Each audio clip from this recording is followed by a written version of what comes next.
जी, लाखों करोड़ रुपए का बजट है नमामि गंगे का, गंगा को साफ करना है, एक अलग से मंत्रालय है, एक जल शक्ति विभाग भी उत्तर प्रदेश में क्रिएट हो गया। पर गंगा नदी के किनारे हजारों लोगों की लाशें दफन हो गईं, शव बहाए गए गंगा नदी पर और सरकार खामोश बैठी रही और आज भी ये सिलसिला जारी है। बड़ी दुर्दशा है और उस दुर्दशा पर सरकार न तब बोल रही थी न अब बोल रही है। देखिए, अभी बहुत सारी बातें कही गई कि उत्तर प्रदेश में इतने गांव हैं, इतना सरकार कर रही है, तमाम सारी बातें आई।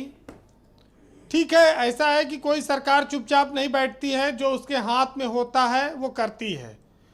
लेकिन जो असफलता है इस महामारी में वो सामने है, वो भी दिख रहा है, उसको भी स्वीकार करना पड़ेगा, क्योंकि लोगों के जीवन से महत्वपूर्ण कुछ नहीं है।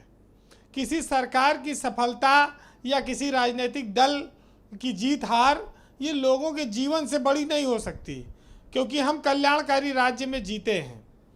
अभी बात आई कि साहब गांव में जो गंगा के किनारे कुछ लोगों ने, बाकी लकड़ी ब्लैक हुई, बाकी ऑक्सीजन ब्लैक करते भी पकड़े गए विपक्ष वाले तमाम।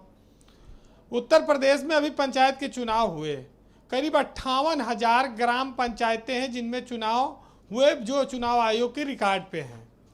सारी ग्राम पंचायतों में कई सारे गांव भी होते हैं।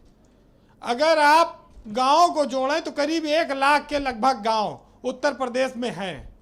अगर एक गांव में 2 मौत का भी एवरेज मान लीजिए तो 2 लाख तो लोग ऐसे मर गए। ये बहुत साधारण सा फार्मूला है, ये कोई दावा नहीं है, एक साधारण सी बात कही जा रही है। लेकिन अब ये कह रहे हैं कि देखिए घट गया आंकड़ा, लोगों के मरने की संख्या कम हो गई। जब आग लगी थी तब इनके पास पानी नहीं था, तब बेड नहीं था, ऑक्सीजन नहीं था। अब कहते हैं कि साहब अब देखिए, तो अब क्या राख पे पानी डाला जाए? राख बची है, अब उस राख से आप किसको किसको कहां कहां लगाएंगे? भाई सबसे बड़ी बात यह है कि ये देश का सबसे बड़ा राज्य है, एक जरा सा सम्मान मिलता है पूरे देश में गूंजने लगता है कि इस प्रधानमंत्री आवास में सबसे आगे हैं, शौचालय बनाने में सबसे उत्तर प्रदेश आगे है, और लोगों को राशन देने में उत्तर प्रदेश सबसे आगे है, और इलाज देने में, ऑक्सीजन देने में, और 100 को शमशान में जगह देने में। अच्छा, आज दोपहर में आप मुझे बता रहे थे कि किस तरह से कमाऊ सदस्यों की लोगों की मौत हुई गांव ग्रामीण में और किस तरह से लोगों का जीवन अंधेरे में हो गया। किस प्रकार की रिपोर्ट्स आपके रिपोर्टर आप तक पहुंचा रहे हैं? देखिए, जिन महिलाओं के पति मर गए वो बदहवास हैं, अगर वो जिम्मेदारियां छोड़ कर गए, 2-2, 3-3 बच्चे हैं, वो अनाथ हो गए। जो लोग सरकारी सेवा में थे, चलिए उनको नौकरी मिल जाएगी, हो सकता है उनका जीवन सुधर जाए।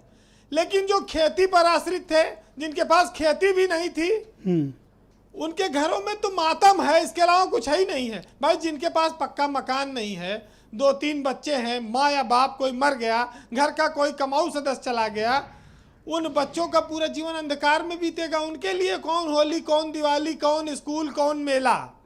उनको कोई 2-4 दिन भले लोग सांत्वना दे दें, फिर तो ऐसे ही जीवन हो जाएगा, कोई पूछने वाला तो मिलेगा नहीं। ये सरकार, जो लोग कोरोना की महामारी में मरे हैं, गरीब हैं, उनके लिए क्या कोई योजना ला सकती है? क्या उनको कोई राहत देगी? क्योंकि ये दावे इनके पास बहुत हैं।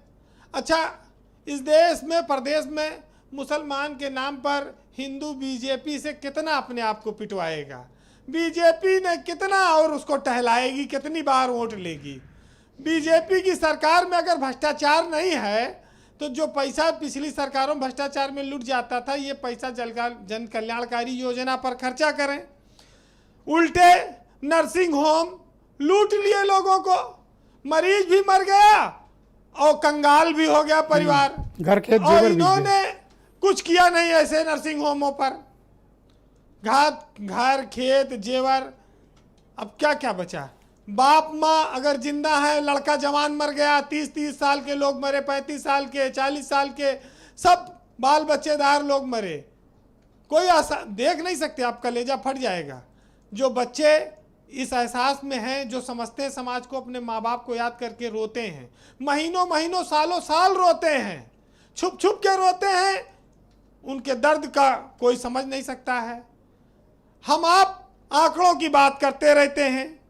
बहरहाल जी, बीजेपी की सरकार में जिस तरह से अफसरों ने अभी शिक्षकों को मामले में सरकार की किरकिरी कराई, गांवों में टेस्टिंग के मामले में करा रहे हैं, ये सिर्फ फेस सेविंग कर रहे हैं। इनके पास जवाब देने की कोई व्यवस्था नहीं है। फेल्योर है सिस्टम का, और इस सिस्टम पर सरकार काबू करने में नाकाम है। भाई आपने बताया नहीं कि दिल्ली से जो प्रवक्ता जी बैठी हैं कि उत्तर प्रदेश में बहुत सारे वेंटिलेटर हैं, लेकिन उनको चलाने वाला लोग नहीं है। खरीदे गए हैं, आए हैं, सरकार ने भर्ती नहीं की। भर्ती करते तो हो सकता है चल जाता, ये पता है, पूछ लीजिएगा। जी, एम्बुलेंस ने लोगों को हजार वसूला 100 वाहनों ने, सरकार नहीं रोक पाई। अब संजय सिंह लकड़ी देने गए हैं, उनको रोकने की हो सकता है कोशिश करें। व्यवस्था में सबसे बड़ी बात यह है कि सरकार जनता की बात और भावनाओं को खाली राजनीति के तौर पर ना देखे। हम लोग गरीब प्रदेश में पैदा हुए, किसानी खेती पर अधिकांश लोगों का जीवन है। अब जो बच्चों का भविष्य है वो तो अंधकार में, जिनके माँ बाप नहीं रहे, खाएंगे क्या? फिलहाल पता नहीं, हो सकता है कि आज देखिए जिन बच्चों के माँ या बाप या माँ बाप दोनों मर गए इस महामारी में, उनका जीवन कैसे होता है। बच्चे जो अबोध हैं, चलिए उनको तो अभी कुछ पता नहीं, लेकिन जो 10-15 साल के हो गए, 18 साल 20 साल के जो जानते हैं, वो माँ बाप की कमी को महसूस करते हैं।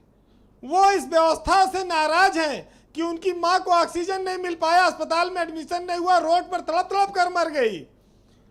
कैसे उनको जीवन चलेगा? जी, बहरहाल जो बच्चे अनाथ हैं, आज उनके लिए कहूँगा, और ये दर्द पूरे गांव और शहर सबका है, हमारा आपका, सबके परिवार से कहीं ना कहीं जुड़ा हुआ हो सकता है। एक बच्चा कहता है कि तुम होते तो, माँ और बाबा तुम होते तो शायद यह फुटपाथ मेरा घर न होता, मेरे लिए भी होली और दिवाली का त्यौहार होता, मेरे पढ़ने के लिए भी एक स्कूल होता, मैं भी कार से स्कूल आता जाता, मुझे भी इस तपती गर्मी में एसी का सुख मिलता, मुझे बुखार आता तो तुम पूरी रात जागते, अगर माँ बाबा तुम होते तो मैं अनाथ ना होता। बहुत उदास है मेरा जीवन तुम्हारे चले जाने से, हो सके तो लौट आओ फिर किसी बहाने से। बहुत बहुत शुक्रिया वीरेंद्र जी, आपने जो पीड़ा के शब्द दिए हैं, शायद गांव के अधिकांश लोग उस पीड़ा से